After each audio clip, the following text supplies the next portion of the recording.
Mark, nice to meet you. I'm Naomi. Hit me up. What do you want to talk about? So I'm here to debate you a little bit because Yeah. I've done quite the extensive research, I guess you would say, about a lot of this because it No way, doesn't me too. it doesn't make any sense. Okay. Um when you use pronouns, right? Like he, her, they, them, she, all of it, are you talking Those are to indeed pronouns. right. If I'm talking to you, am I going to use the pronouns that what you want to go by to you or to someone else when I'm talking to them? So if you're talking directly to someone, you would probably use a second person pronoun. If you were talking about someone, you would probably use a third person pronoun.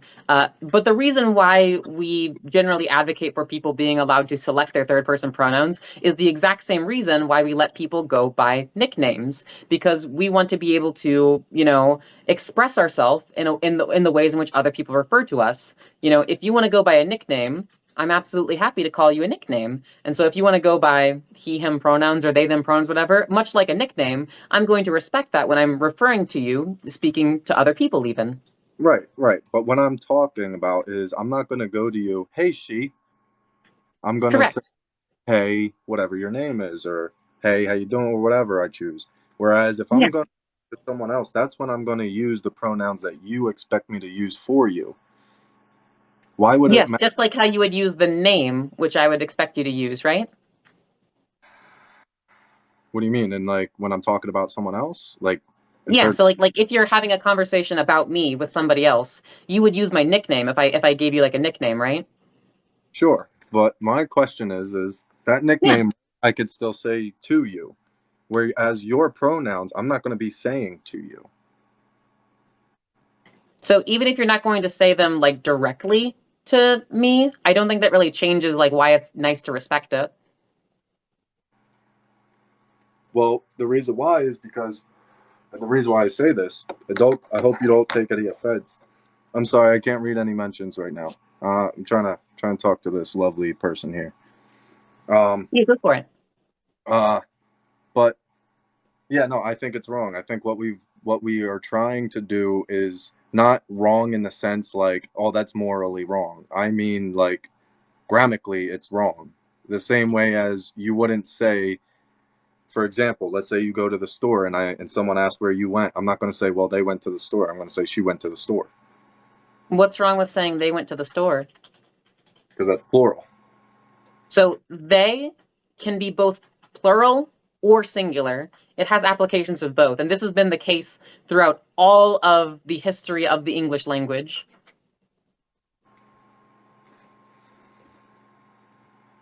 Okay.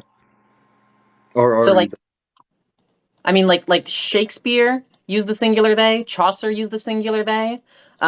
The singular they dates back to Old English in the 1300s. Like this is not a new phenomenon. And if you look at like even just your common dictionaries, they will identify they them or like they and them as words that can be referring to a group of people or an individual, unspecified gender. Okay. So here's my second question. Yeah. So the whole, if you had a field of men and women, or in this case, male and female, and you stood about a mile away. Yo, hold up. Listen, we're having a good conversation. All Uh-huh. right. Whoever keeps saying L Mark, go fuck yourself. I'm just gonna say that. All right, But let's just focus on the conversation here. No need to worry about the comments. yeah. But anyway, um, shit, I forget what I was saying. But I wanted to You also said ask. something about like you see people like a mile away. Oh, right, right, right. You see a bunch of people a mile away, right? Yeah. How were how would you identify those people? So I would probably refer to them as the group of people a mile away. Right, but how would you identify them? Are you just gonna say In all the? terms of what? I would just say like those people over there 1 mile away. In other words, how would I you know, I don't think this is that hard. differentiate them? Is what I'm saying. What? How would you different? How would you describe them? Well, I I mean, there guess. are lots of things that you could describe how they look like. You could talk about like their clothing, their hair, certain characteristics of their body. There are lots of ways you can describe people. Right. And when you use characteristics, that forms the pronoun, correct? Not necessarily. So then what forms a pronoun? So a What pronoun is just like a tool of language. We typically assume what somebody wants their pronouns to be based off of how they present themselves and based off of certain biological sex characteristics they have. Although I don't think that like presenting yourself a certain way or like having a certain sex characteristic can be equated to like having certain pronouns. Right. Just like the same way as you guys say. Let's put it this way. A male walks in, he's got a real chiseled jawline, Adam's apple, but he has long hair and wearing girl clothes, right? We Yeah, would all sit here and say now that it's 2023, hey, look, it's a she, right? Why is she a not she? necessarily. They could be a femboy. Or that even.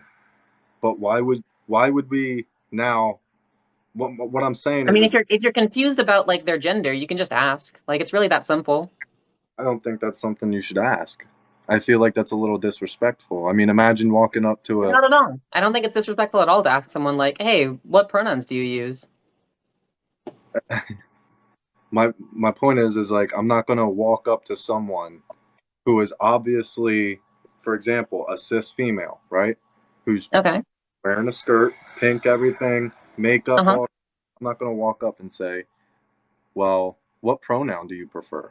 Yeah, I never said you have to. I said if you're confused, then it's okay to ask someone what their pronouns are. I think that in most cases you can make a pretty safe assumption, and as long as you be okay like being corrected if your assumption is incorrect, then I don't really have any problem with making those kind of assumptions generally. But if there is a case where you might be confused, where it's like I'm not sure if this person is like a femboy or if they're like non-binary or whatever, then why not ask? Just that seems pretty simple if you are worried about getting it wrong.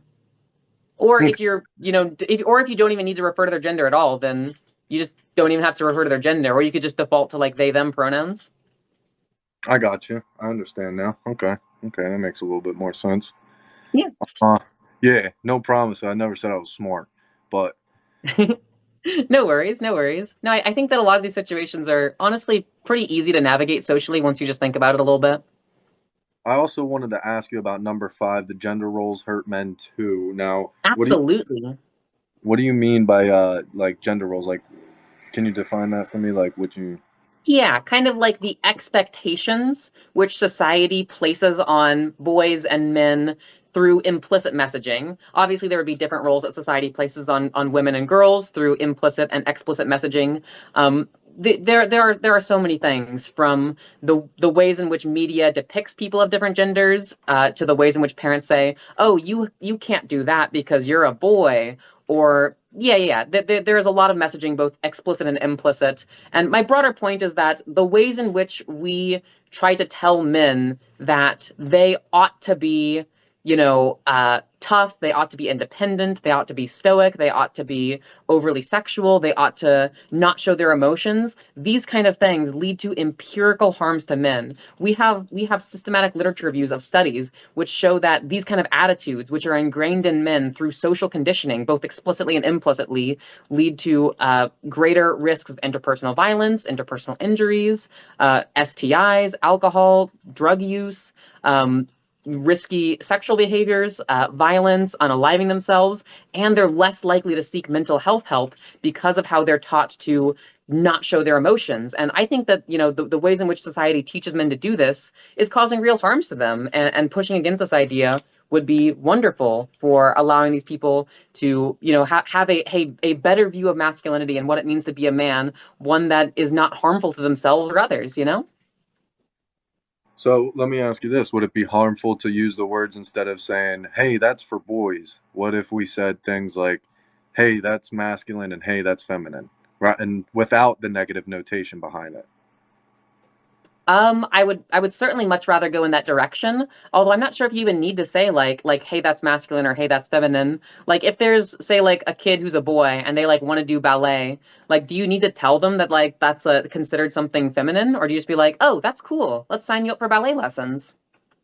Well, my point here is I would tell my son, yes, it is feminine, because at the end of the day, if he goes into school with a bunch of kids who aren't like that, who are taught differently, like right now, I live in the middle of nowhere. I don't live in a city or nothing like that. So everybody around here is mainly conservative.